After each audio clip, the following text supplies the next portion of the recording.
내가 무슨 말을 더하리요? 기드온, 바락, 삼손, 입다, 다윗 및 사무엘과 선지자들의 일을 말하려면 내게 시간이 부족하리로다. 그들은 믿음으로 나라들을 이기기도 하며 의를 행하기도 하며 약속을 받기도 하며 사자들의 입을 막기도 하며 불의 세력을 멸하기도 하며 칼날을 피하기도 하며 연약한 가운데서 강하게 되기도 하며 전쟁에 용감하게 되어 이방 사람들의 진을 물리치기도 하며 여자들은 자기의 죽은 자들을 부활로 받아들이기도 하며 또 어떤 이들은 더 좋은 부활을 얻고자 하여 심한 고문을 받되 구차히 풀려나기를 원하지 아니하였으며 또 어떤 이들은 조롱과 채찍질 뿐 아니라 결박과 옥에 갇히는 시련도 받았으며 돌로 치는 것과 톱으로 켜는 것과 시험과 칼로 죽임을 당하고 양과 염소의 가죽을 입고 유리하여 궁핍과 환난과 학대를 받았으니 이런 사람은 세상이 감당하지 못하느니라. 그들이 광야와 산과 동굴과 토굴에 유리하였느니라. 이 사람들은 다 믿음으로 말미암아 증거를 받았으나 약속된 것을 받지 못하였으니 이는 하나님이 우리를 위하여 더 좋은 것을 예비하셨은즉 우리가 아니면 그들로 온전함을 이루지 못하게 하려 하심이라. 아멘. 우리는 지난주까지 해서 4번 동안 히브리서 11장에 담긴 하나님의 말씀을 함께 들었습니다. 앞서 들었던 히브리서 11장 말씀을 잠시 요약하고 오늘 말씀으로 넘어가고자 합니다. 우선 믿음이란 소망하는 것들을 확신하는 것이며 보이지 않는 것들의 증거가 되는 것입니다. 이 믿음을 가지고 인내하면서 살면 끝내 하나님께로부터 우리의 믿음이 진짜였다고 증언받게 될 것입니다. 둘째, 믿음은 하나님의 약속이 성취될 것을 끝까지 바라보며 이 땅을 나그네로 사는 것입니다. 셋째, 믿음은 이해되지 않는 우리 인생 가운데서도 하나님의 일하심, 섭리에 우리를 내어드리는 것입니다. 넷째, 믿음은 눈에 보이는 두려운 상황보다 보이지 않는 하나님을 더욱 두려워하여 상 주시는 하나님을 바라보는 것입니다. 이제 오늘 말씀은 히브리서 11장의 마지막 부분으로서 믿음장을 정리하는 내용입니다. 히브리서 11장 32절부터 40절까지의 말씀을 내용상 크게 3부분으로 나눌 수가 있습니다. 32절에서 35절 전반부까지에서는 믿음으로 이 땅에서 놀라운 일들을 행한 사람들이 나옵니다. 35절 후반부부터 38절까지는 믿음으로 이 땅에서 환난을 이긴 사람들이 나옵니다. 그리고 39절과 40절에서는 이 사람들 전체의 내용을 정리하면서 우리에게로 초점을 옮깁니다. 이 순서대로 우리가 하나님의 말씀을 함께 듣고자 합니다. 오늘 말씀 32절은 이렇게 시작하죠. 내가 무슨 말을 더하리요? 기드온, 바락, 삼손, 입다, 다윗 및 사무엘과 선지자들의 일을 말하려면 내게 시간이 부족하리로다. 아멘. 히브리서 기자는 바로 앞에서 라합의 이야기까지 언급하였습니다. 라합의 이야기가 여호수아에서 나오니까 이제 그 다음은 사사기로 이어지는 것이 자연스럽죠. 그래서 언급되는 사람들이 기드온, 바락, 삼손, 입다입니다. 아울러서 이제 사무엘서와 열왕기서에 나오는 다윗과 사무엘 그리고 선지자들까지도 언급이 되죠. 그런데 히브리서 기자는 이들 모두의 믿음의 삶을 언급하기에는 시간이 부족하다라고 말합니다. 몇 명 언급하지 않았는데도 히브리서 11장의 대부분을 사용하였죠.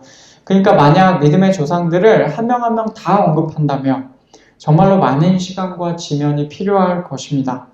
이렇게 말하면서 히브리서 기자는 믿음의 조상들의 삶을 압축적으로 33절부터 보여주고 있습니다. 한 절씩 보면 이렇습니다. 33절, 그들은 믿음으로 나라들을 이기기도 하며 의를 행하기도 하며 약속을 받기도 하며 사자들의 입을 막기도 하며. 아멘. 여기서 나오는 이 사람들 모두는 믿음을 통하여 살았던 사람들입니다. 이들은 나라들을 정복하였어요. 애굽에서 나온 이후에 많은 내용들에 담겨 있죠. 의를 행하였고 약속들을 얻었어요. 하나님 보시기에 의로 백성을 다스렸던 다윗이 있고 아브라함, 이삭, 야곱처럼 약속들을 얻은 자들도 있습니다.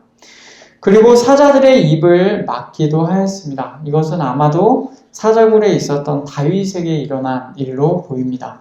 계속해서 34절에서 말씀합니다. 불의 세력을 멸하기도 하며 칼날을 피하기도 하며 연약한 가운데서 강하게 되기도 하며 전쟁에 용감하게 되어 이방 사람들의 진을 물리치기도 하며 아멘. 불의 세력을 멸하였어요. 그 다니엘의 세 친구가 불 속에서도 죽지 않았던 적이 있었습니다. 칼날을 피하였습니다. 죽음이 가까운 상황에서도 죽지 않았던 자들이 성경에 많이 나옵니다. 그리고 약함으로부터 강하게 되었고 전쟁에서 강력하게 되었고 이방인들의 진영을 물리치기도 하였습니다. 그리고 이어지는 35절 전반부에서는 이렇게 말씀합니다. 여자들은 자기의 죽은 자들을 부활로 받아들이기도 하며 아멘. 여자들이 자기들의 죽은 자들을 부활로 취하기도 하였습니다. 엘리야 선지자 때에 사르밧 과부의 아들이 다시 살아난 적이 있죠. 비슷하게 그 선지자 엘리사 때에 수넴 여인의 아들이 또 다시 살아난 적이 있었습니다. 여러분 여기까지의 내용이 내용상 한 단락을 이루고 있어요. 어떤 사람들입니까? 믿음으로 산 사람들로서 이 땅에서 위대한 역사들을 많이 보면서 살았던 자들이에요. 누가 보더라도 이들을 통하여 대단한 역사가 나타난 사람들입니다. 아마 많은 사람들이 이렇게 믿음으로 사는 삶을 꿈꿀 것이라고 생각합니다. 이 시대에도 그렇죠. 실제로 이렇게 믿음으로 살아서 대단한 역사가 있는 사람들이 다른 사람들 앞에 서거나 TV에 나와서 자기 이야기들을 간증으로 들려주기도 합니다. 그런데 믿음으로 사는 삶은 이들의 삶이 다가 아닙니다. 이어지는 35절 후반부부터 그때의 내용을 보면 또 어떤 이들은 이라고 언급하는 전혀 다른 부류의 사람들이 나옵니다. 학자들은 이 부분에서 나오는 사람들의 예를 실제로 찾았어요. 전승에서 찾기도 하고 그리고 구약 성경 아니면 신구약 중간기 문헌에서 찾기도 합니다. 확실한 것은 이 사람들 이야기 모두가 하나님 말씀이 성경에 실려있는 내용이잖아요. 그러니까 이 이야기들 모두가 옳은 내용이고 실제 있었던 내용이라는 것입니다. 그런데 그 출처를 보면 다소 전문적인 내용이기도 하고 때로는 이게 진짜로 맞는지 아닌지를 확신할 수가 없는 내용도 있기 때문에 우리는 여기서 이 사람들이 누구인지를 밝히기보다는 단지 이 사람들의 모습만 그저 묘사하는 데 그치려고 합니다. 처음으로 나온 사람들의 이야기가 35절 후반부에 있습니다. 또 어떤 이들은 더 좋은 부활을 얻고자 하여 심한 고문을 받되 구차히 풀려나기를 원하지 아니하였으며 아멘. 여기서 먼저 설명하는 사람들은 고문을 받았어요. 이들이 고문을 받았던 배경을 보면 노임을 받을 수 있는 상황이었는데 그것을 받아들이지 않았습니다. 정말로 이해가 되지 않는 상황이죠. 이들은 구차히 풀려나려고 하면 풀려날 수 있었어요. 그러나 거절하였습니다. 이해가 되지 않는 상황이에요. 그런데 이들은 더 좋은 부활을 얻기 위해서 그렇게 행동하였다라고 말을 합니다. 그뿐만이 아니죠. 36절을 보면 또 어떤 이들이라고 표현된 사람들이 더 나옵니다. 또 어떤 이들은 조롱과 채찍질 뿐 아니라 결박과 옥에 갇히는 시련도 받았으며 아멘. 이들은 조롱을 당하기도 하였고 채찍질을 받기도 하였습니다. 심지어 묶임을 당하기도 하였고 감옥에 갇히기도 하였습니다. 이렇게 시험당한 사람들은 앞에서 나온 대단한 역사의 사람들과 비교할 때 완전히 분위기가 달라요. 37절을 보면 이렇게 말씀합니다. 돌로 치는 것과 톱으로 켜는 것과 시험과 칼로 죽임을 당하고 양과 염소의 가죽을 입고 유리하여 궁핍과 환난과 학대를 받았으니 아멘.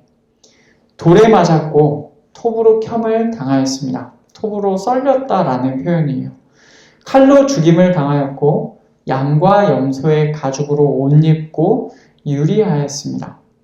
이들은 궁핍에 처하였고 억압을 받았고 학대를 받았어요.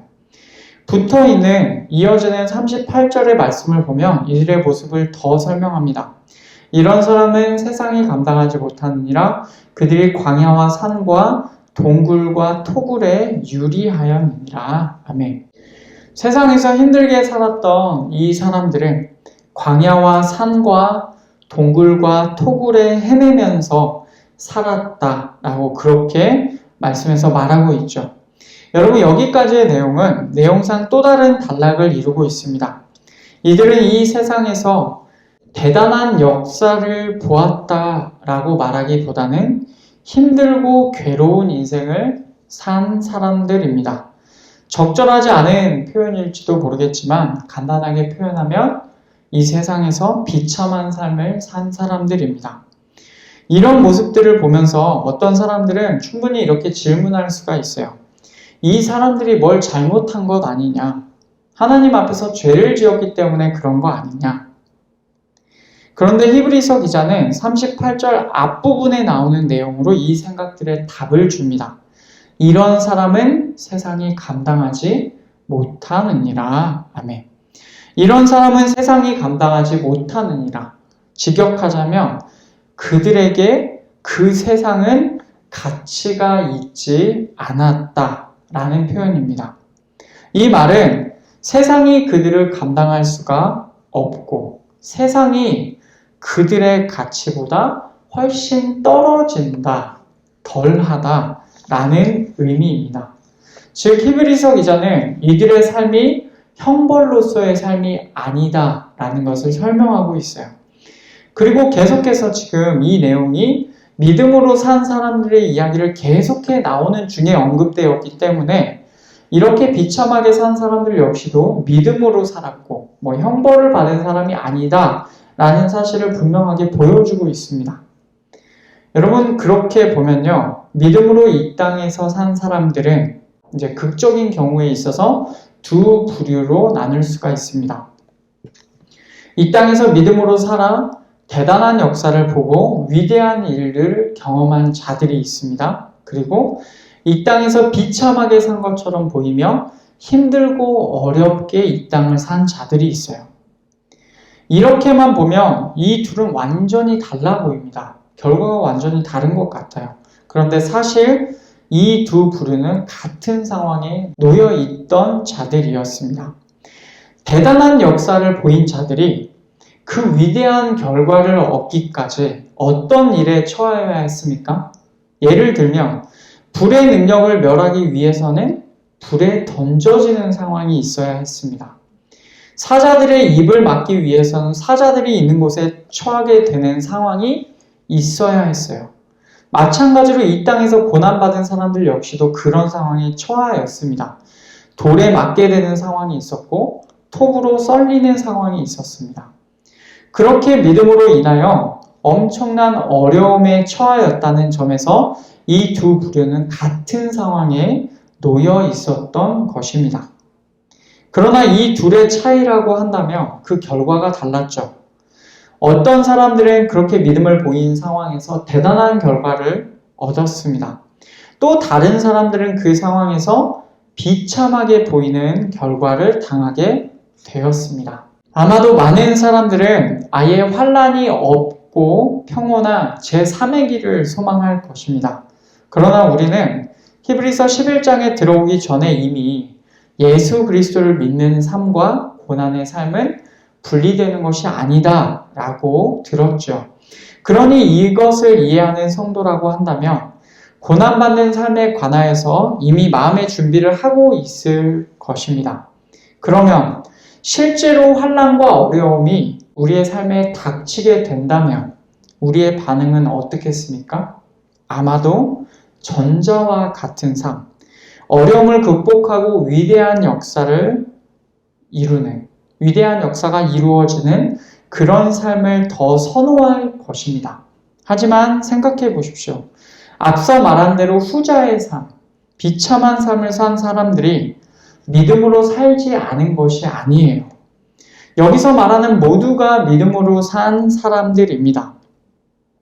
38절에서도 그들에게 세상이 가치가 없다라고 말하였죠. 그리고 39절 말씀에서는 대단하게 산 사람들과 비참하게 산 사람들 모두를 가리켜서 이렇게 말씀합니다. 이 사람들이 다 믿음으로 말미암아 증거를 받았으나 약속된 것을 받지 못하였으니. 아멘. 이들 모두가 믿음을 통하여 하나님께로부터 증언되었습니다. 하나님께서 이들 모두의 믿음을 진짜 믿음이었다고 인정하셨다라는 그런 말입니다. 그래서 성경에도 기록이 된 것이죠. 그러면 이 둘의 차이는 어떻게 발생하게 된 것일까요? 왜 어떤 사람들은 믿음으로 살아 위대한 결과를 보지만 왜 다른 사람들은 같은 믿음으로 살아 어려운 결과를 보게 됩니까? 저는 이 내용을 부르심이라는 표현으로 설명하기를 좋아합니다. 부르심이라는 개념에 관하여 말하고 있는 고린도전서 1장 26절 말씀을 보면 이렇게 나옵니다. 형제들아 너희를 부르심을 보라. 육체를 따라 지혜로운 자가 많지 아니하며 능한 자가 많지 아니하며 문벌 좋은 자가 많지 아니하도다. 아멘. 고린도 교회에 있는 성도들 중에서 그 출신 배경을 보면 지혜로운 자가 많지 않고 능력 있는 자가 많지 않으며 문벌 좋은 자가 많지 않다고 합니다. 아무 육체도 하나님 앞에서 자랑하지 못하게 하시려고 하나님께서는 주로 약한 자, 모자란 자, 죄인들을 부르십니다. 예수님께서도 이 땅에서 많은 경우에 그렇게 하셨어요. 그러나 그런 사람들이 또 전부는 아니에요. 지혜로운 자, 능력 있는 자, 문벌 좋은 자가 많지 않다는 것이지 아예 없다는 말은 아닙니다. 어떤 사람들은 육체를 따라 지혜로운 자, 능력 있는 자, 문벌 좋은 자로 부르심을 받기도 해요. 하나님께서는 그런 사람들도 부르십니다. 예를 들면 사도 바울 같은 당대의 엄청난 지식인도 부르셨습니다. 이런 내용은 말하자면 어디로부터 부르심이라는 개념이에요. 하나님께서는 다양한 사람들을 각자의 자리로부터 부르십니다. 그런데 부르심에는요, 단지 어디로부터의 부르심 그것만 있는 것이 아니라 어디를 향하여 부르심이라는 개념도 있습니다. 예를 들어 갈라디아서 2장을 보면 사도 바울이 자신의 부르심을 설명하는 내용이 나와요. 베드로에게 역사하사 그를 할례자의 사도로 삼으신 이가 또한 내게 역사하사 나를 이방인의 사도로 삼으셨느니라. 아멘. 예수님께서 사도 베드로는 할례자의 사도, 다시 말하면 유대인들의 사도로 부르셨어요.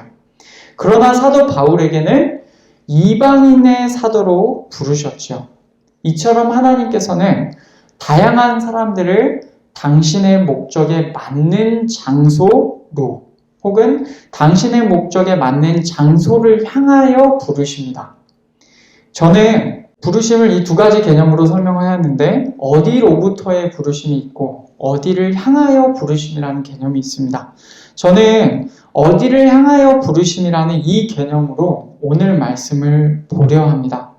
하나님께서는 어떤 사람들은 믿음을 통하여 위대한 결과를 보는 삶으로 부르십니다.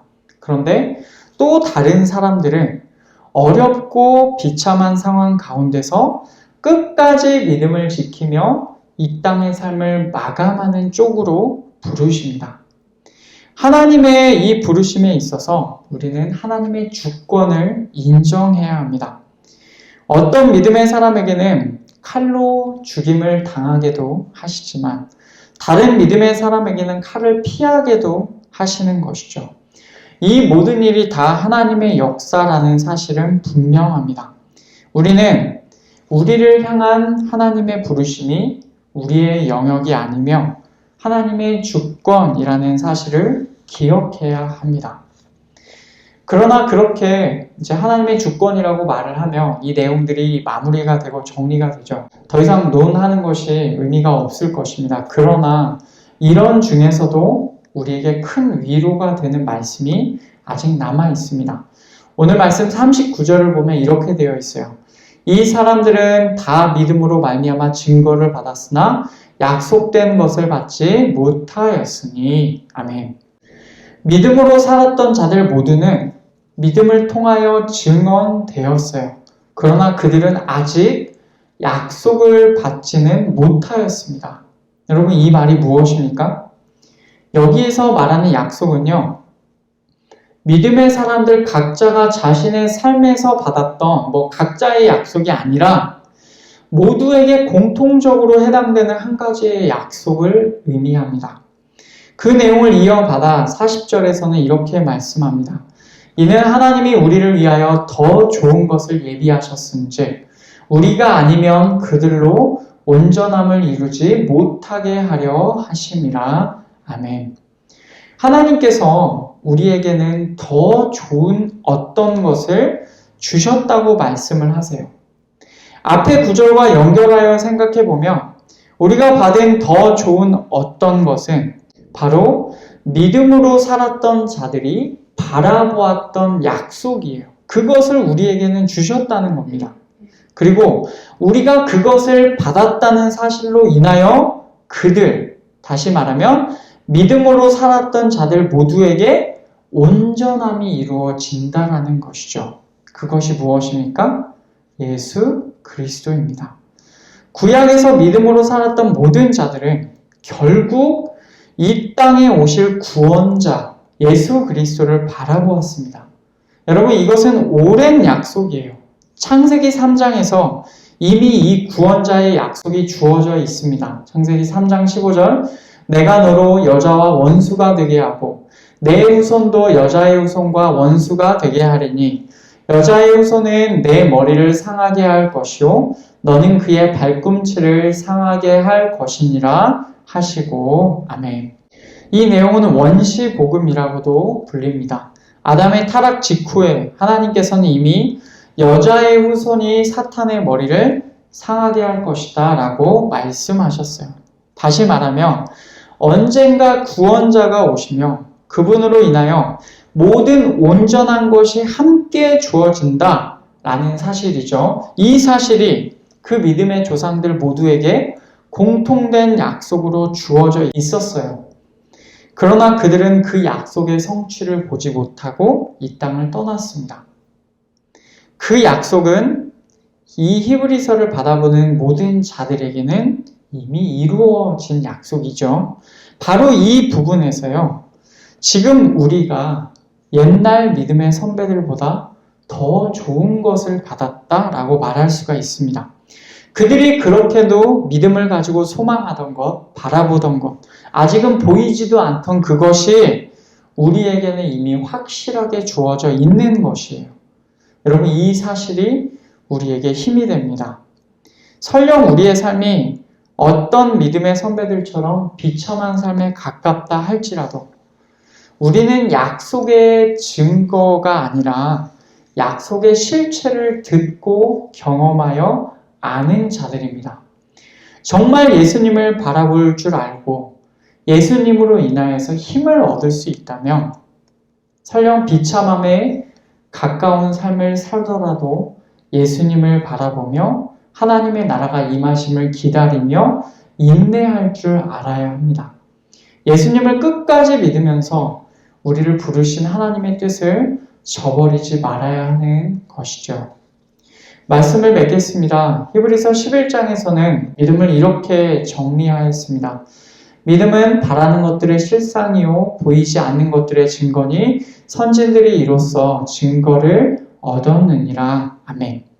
믿음은 소망하는 것들을 확신하는 것이고 보이지 않는 것들의 증거가 되는 것입니다.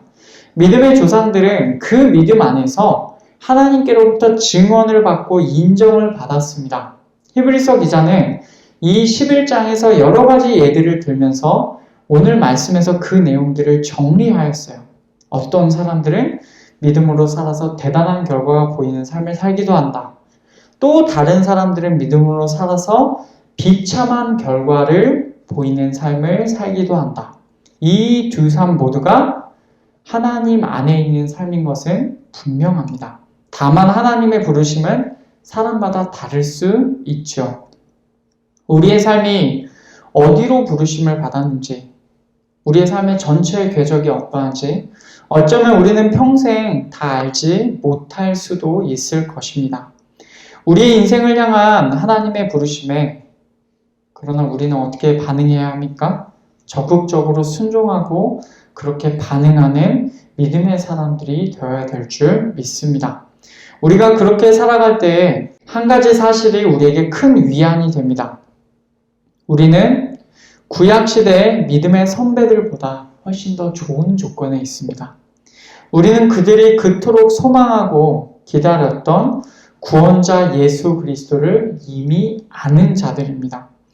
믿음의 선배들이 약속을 바라보며 인내하였듯이 우리 역시 다시 오실 예수님을 바라보며 인내하며 동시에 이 땅에서 우리를 향한 부르심에 순종하는 자들이 되어야 될 줄 믿습니다. 언젠가 우리 주님께서 오시면 우리의 모든 눈물 씻기시고 우리의 모든 억울함을 갚아주실 줄 우리는 알고 있습니다. 여러분, 이것이 히브리서 기자가 우리에게 기대하는 바이자 하나님께서 우리에게 기대하시는 바입니다. 이 내용을 여러분 마음속에 정리하시고 우리가 정말로 믿음 안에 살아야 된다라는 사실을 굳건히 믿으시고 이 믿음 안에서 거하시며 우리를 향한 부르심에 순종하시는 우리 모든 귀한 성도님들 되시기를 축원합니다.